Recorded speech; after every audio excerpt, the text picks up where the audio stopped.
petite vidéo de synthèse qui va préparer les chapitres futurs. On a vu que pour pouvoir faire du contrôle gestion, on utilisait des charges issues de la comptabilité de l'entreprise, charges qui étaient retraitées, retravaillées, complétées par pas mal d'informations extra-comptables. Ces charges permettent de calculer les coûts des produits A, B et C. Comprenez coût de production par exemple, puis ensuite coût de revient. Ça, c'était vraiment le tout début. Et puis très rapidement, on a appris que ces charges, eh bien, il y en avait deux familles. Il y a la famille des charges directes, celles que l'on peut affecter à un produit sans réflexion, sans calcul préalable, et puis des charges indirectes, eh bien celles qui justement demandent de la réflexion, qui sont souvent des charges utilisées par plusieurs produits simultanément, et donc pour lesquelles eh bien, il faut mettre en place des calculs. Les charges directes, donc affectées directement au produit, les charges indirectes, eh bien, on verra cela au chapitre 4 et au chapitre 5.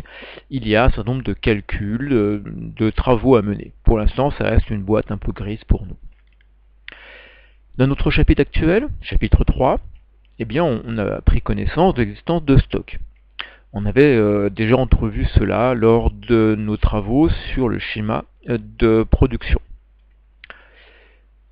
Stock de matières premières, c'est une charge directe. On entre après les avoir acheté nos matières premières, mais ça peut être des composants, ça peut être des fournitures, autre chose dans nos stocks. Les achats peuvent être successifs à des prix différents. Et on va sortir de stock après avoir mis en place une méthode spécifique, ce dont on a besoin pour la fabrication. Et là, nos trois produits sont alimentés depuis les stocks de matières premières.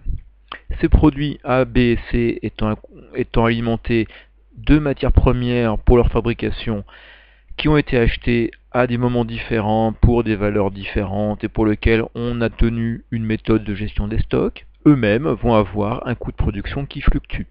Donc derrière, nos produits fabriqués vont rentrer en stock et vont avoir également un stock qui est géré. Voilà, schématiquement, la synthèse, là où nous en sommes. Nous sommes passés de ce qu'était un calcul simple, voire simpliste, de coût de production, de coût d'achat, de coût de revient, à quelque chose qui a donc fait une distinction entre les deux familles de charges. Il nous reste encore à voir, pour être complet, les manières dont on peut traiter les charges indirectes, de manière, je dirais, un peu systématique. On vient d'introduire les stocks.